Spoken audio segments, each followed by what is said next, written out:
warahmatullahi wabarakatuh. Halo Sobat Belang, jumpa lagi di podcast ASN Insight, ruang bincang santai yang membahas cerita, pengalaman, dan inspirasi dari ASN bersama saya Dila.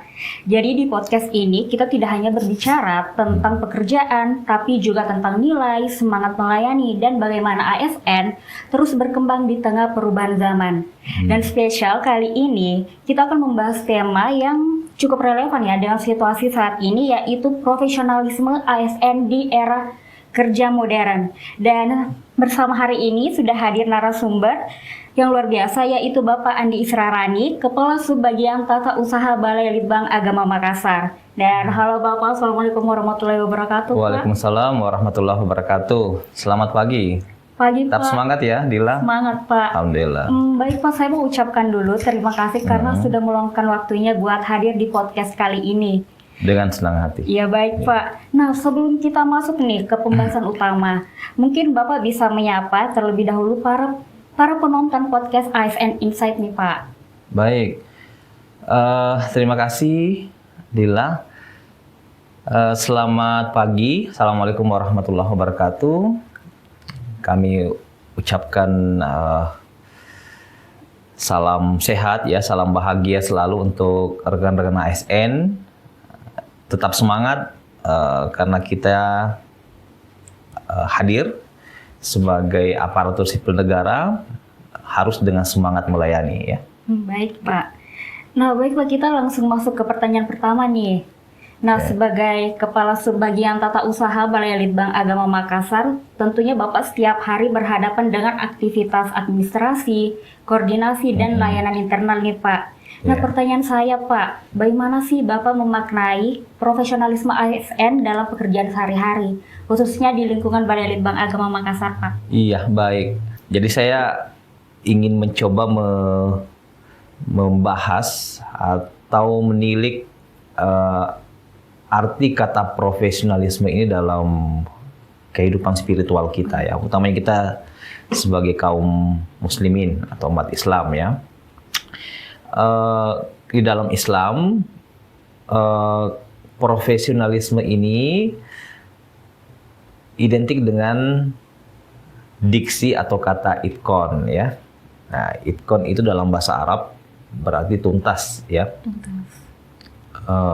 Bekerja dengan sungguh-sungguh dan tuntas.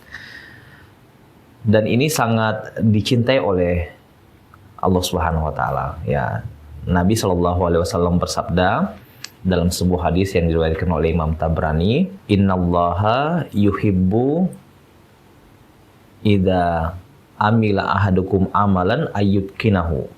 Sesungguhnya Allah Subhanahu wa taala mencintai apabila salah seorang di antara kalian beramal dengan amalan yang itqon ya, yang mutqin, yang tuntas ya, yang sungguh-sungguh dan mengupayakan hasil yang terbaik. Jadi Allah cinta dengan sikap atau karakter seperti itu. Nah, kalau kita tarik ke dalam dunia kita sebagai aparatur sipil negara atau dalam dunia manajemen ASN, itqon ini bisa similar atau kita bisa artikan sebagai profesionalisme. Jadi suatu sikap, mental sikap atau karakter seorang aparatur sipil negara yang bekerja dengan sungguh-sungguh, tuntas, dan selalu mengupayakan hasil yang terbaik. Ya, bukan hanya sekedar baik, tapi menghasilkan sesuatu dari pekerjaannya, hasil-hasil atau output yang terbaik. Ya, karena itulah lagi-lagi ini kita belajar dari nilai-nilai agama kita ya. Suatu ketika Nabi SAW mengajarkan sebuah doa kepada kita ya, supaya kita dapat bekerja dengan baik dan menghasilkan hasil yang terbaik ya. Nabi mengajarkan doa kepada kita, Allahumma ahsin akibatana fil umuri kulliha. Ya Allah, tolong perindahlah, tolong perbaiklah ya hasil akhir dari setiap urusan atau pekerjaan kami. Jadi profesionalisme ini adalah sebuah tuntutan ya bagi ASN, adalah sebuah kewajiban bagi seorang pegawai, apalagi seorang aparatur sipil negara untuk mewujudkannya dalam kehidupan kesehariannya sebagai aparatur sipil negara atau seorang yang mengabdi kepada pemerintah atau bangsa dan negara. Saya kira seperti itu. Baik Pak. No Pak, saya mau bertanya lagi nih. Sekarang kan kita tahu ya bahwa masih ada beberapa masyarakat di luar sana itu yang mempunyai stigma tertentu terhadap beberapa ASN nih Pak. Yeah. Nah, menurut Bapak sendiri, bagaimana sih cara ASN untuk menunjukkan bahwa mereka itu benar-benar bisa bekerja secara profesional, responsif, dan benar-benar memberikan pelayanan terbaik ke masyarakat, Pak? Iya. Sebagai seorang ASN, kita punya tugas dan fungsi, ya. Nah, Dila tentu tahu ya bahwa tugas dan fungsi kita sebagai ASN ada 3 ya. Iya, Pak. Yang pertama sebagai pelayan publik. Yang kedua sebagai pelaksana kebijakan publik. Dan yang ketiga sebagai perekat pemersatu bangsa. Nah, di poin yang pertama tadi kita adalah sebagai pelayan publik.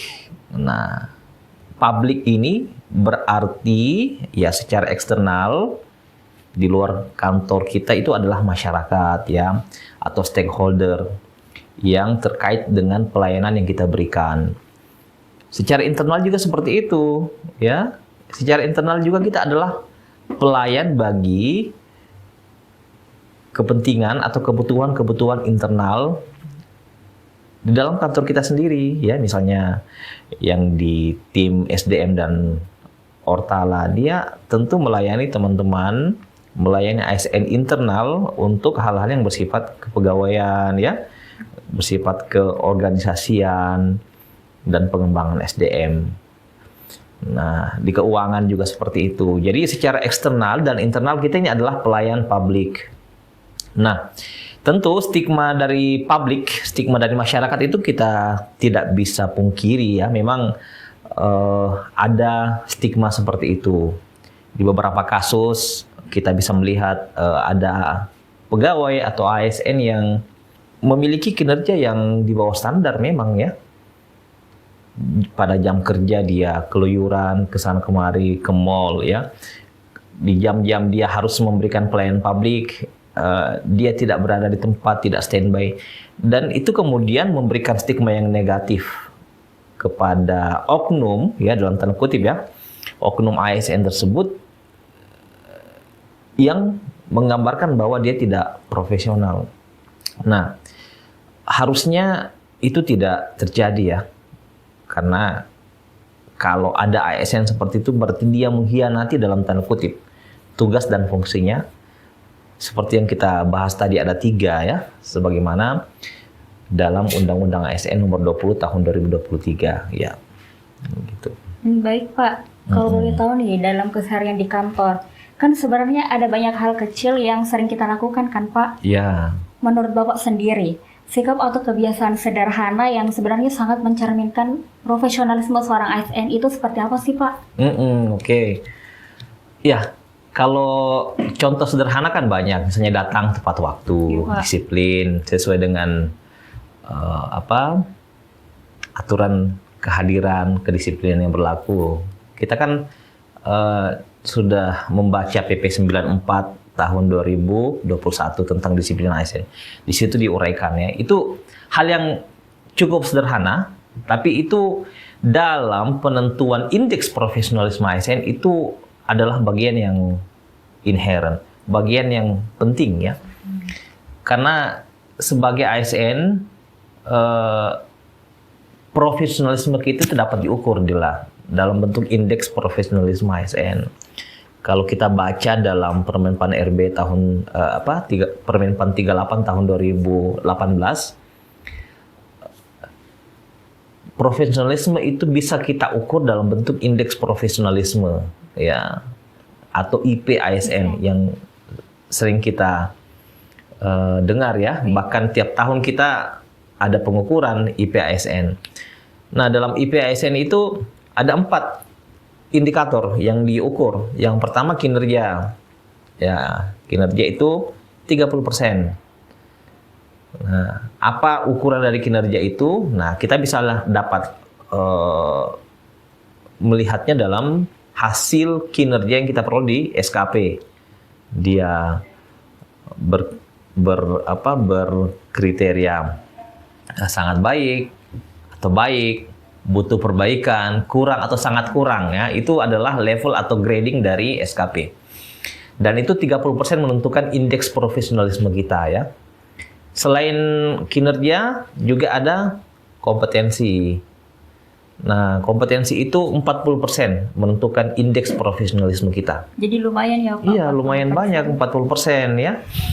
Nah, apa kriteria kita bisa disebut kompeten ketika kita banyak mengikuti kegiatan-kegiatan pengembangan kompetensi, ya. Dalam peraturan lembaga administrasi negara nomor 10 tahun 2018, di situ kan ada 2 jenis pelatihan, ya, atau pengembangan kompetensi yang kita kenal. Ada pelatihan klasikal, ya, yang biasa kita lakukan dalam bentuk tatap muka seperti bimbingan teknis, diklat, pelatihan teknis, pelatihan sosial kultural, pelatihan manajerial, struktural, sosialisasi, seminar, workshop, itu bentuk pelatihan klasikal. Nah, selain pelatihan klasikal juga ada pelatihan non klasikal. Jadi pelatihan yang sifatnya non tatap muka. Nah, ini dibedakan lagi jenis pelatihannya, ya, non klasikal ini. Jenisnya ada 3 secara umum. Yang pertama ada pelatihan non klasikal yang sifatnya experiential learning. Jadi memberikan pengalaman kepada ASN seperti magang, ya, data sharing, pertukaran ASN, misalnya kita di lingkungan pegawai pemerintah ASN itu berkunjung atau magang di BUMN. Nah, itu kan ada proses knowledge sharing, ya, ada transfer knowledge dari kedua belah pihak. Selain experiential learning juga ada flexible learning. Jadi sekarang seorang ASN itu mau belajar mengembangkan kompetensinya dalam rangka meningkatkan IP ASN itu sangat banyak sekali salurannya. Salah satunya dengan flexible learning. Banyak sekali sekarang masif open online course atau EMOOC yang bisa diikuti oleh seorang ASN. Juga ada pelatihan jarak jauh, ada pelatihan-pelatihan yang lain seperti yang dikembangkan sekarang oleh Komdigi, ya, dalam bentuk micro learning. Itu banyak sekali jenis-jenisnya. Kemudian yang terakhir dari pelatihan non klasikal ini ada juga yang sifatnya social learning. Jadi sifatnya membangun koneksi sosial seperti coaching, mentoring. Intinya seorang ASN sekarang kalau mau mengembangkan kompetensinya itu sangat banyak sekali salurannya. Bukan hanya sekedar pelatihan tatap muka saja yang klasikal, ya. Nah, jadi itu yang kedua, ya. Kemudian yang ketiga, yang indikator ketiga dari IPSN itu adalah kualifikasi. Ya, ini kualifikasi 25% menentukannya. Jadi pendidikan formal terakhir yang bisa dicapai oleh ASN. Nah, dan yang terakhir adalah tentu disiplin. Nah, disiplin itu 5% menentukan IP ASN. Jadi hal-hal yang sederhana seperti hadir tepat waktu di kantor, ya, kemudian menyelesaikan laporan tepat waktu dan tuntas, itu adalah hal-hal sederhana tapi ini menggambarkan karakter atau jiwa profesionalisme dari seorang aparatur sipil negara, gitu Dila. Oh baik Pak, jadi menarik sekali ya Pak. Karena hal-hal sederhana seperti disiplin waktu, tanggung jawab terhadap pekerjaan, komunikasi komunikasi yang baik, betul, itu ternyata memiliki pengaruh besar dalam membangun budaya kerja yang profesional. Pernah dengar keterampilan abad 21 yang harus dimiliki oleh seorang ASN supaya dia bisa survive dalam pekerjaan di era modern? Ini baru dengar Pak. Yang pertama adalah kemampuan komunikasi, ya.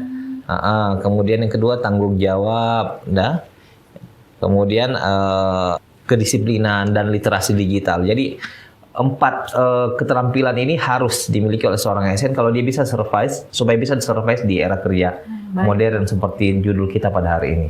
Nah, berbicara soal era era digital kan era modern ya Pak. Era modern identik dengan era digital sekarang nih. Nah, sekarang kan banyak sekali pekerjaan yang sudah berbasis teknologi. Sudah berubah ya. Ya Pak. Nah, menurut Bapak sendiri, bagaimana sih ASN bisa terus beradaptasi agar tetap profesional dan tidak tertinggal di era sekarang ini Pak? Baik, bagus sekali pertanyaannya ya. Heraklitus, seorang filosof Yunani, pernah mengatakan bahwa tidak ada yang abadi di dunia ini kecuali perubahan ya. Nah, termasuk dunia kita sebagai ASN ya, itu senantiasa berubah ya dari zaman ke zaman, dan kita melihat banyak sekali sistem kerja kita yang sudah berubah di era modern sekarang ya. Betul Pak. Pekerjaan yang sebelumnya kita harus selesaikan dengan sistem manual, dengan revolusi teknologi, teknologi informasi mengharuskan kita beradaptasi dengan penerapan ilmu pengetahuan dan teknologi yang levelnya sudah sangat beda sekali dengan masa-masa sebelumnya. Kalau kita di mulai generasi X, milenial, Z, hingga Alpha dan seterusnya sekarang sudah merasakan sekali. Kita ini adalah seorang native digital sesungguhnya. Kita adalah orang yang lahir dan begitu lahir langsung terpapar dengan kehidupan digital ya, kehidupan teknologi informasi. Beda dengan generasi-generasi orang tua kita sebelumnya, ya, baby boomer yang lahir sebelum kita ya. Mereka melakukan pekerjaannya dengan manual cukup. Tapi kita dengan berkembangnya internet of things, kemudian artificial intelligence, itu kita harus beradaptasi dengan kehidupan sekarang. Tidak boleh kita hanya mengandalkan lagi mindset yang lama ya untuk menyelesaikan pekerjaan-pekerjaan yang sekarang. Nah, tapi perlu kita ketahui bahwa AI, Internet of Things, dan perangkat atau piranti teknologi informasi itu adalah tools sesungguhnya. Tools untuk memudahkan kita melakukan pekerjaan-pekerjaan kita sekarang ya, untuk mengakselerasi, mempercepat deadline waktu kita bisa penuhi dengan tepat waktu. Itu dengan tools yang kita gunakan, dan tools itu kita bisa rasakan banyak sekali sekarang ya, seperti yang saya sebutkan tadi ya. Jadi sebenarnya dengan pengembangan teknologi informasi ini harusnya ya secara common sense itu bisa meningkatkan level profesionalisme kita, karena sudah banyak sekali ya tools yang kita bisa gunakan untuk lebih profesional dalam melaksanakan tugas ya. Jadi bisa belajar dimanapun dan kapanpun ya Pak? Iya, flexible learning ya, seperti yang saya sebutkan tadi. Baik Pak, kita sampai di pertanyaan terakhir nih. Kalau boleh tahu, apa pesannya Pak Andi Isra untuk ASN muda agar mereka bisa menjaga integritas, semangat melayani, dan tetap profesional dalam menjalankan tugasnya Pak? Iya, pesan saya cukup sederhana, teruslah belajar ya. Teruslah belajar untuk meningkatkan kompetensi diri ya. Karena jika seseorang masih memiliki semangat atau keinginan untuk belajar, maka itu berarti dia sedang berjibaku untuk menata masa depannya ya. Kalau dia ingin belajar, berarti dia punya mindset yang ingin terus bertumbuh ya. Seperti yang saya sering bahas sebelumnya, growth mindset ya. Dia punya mindset untuk selalu ingin bertumbuh.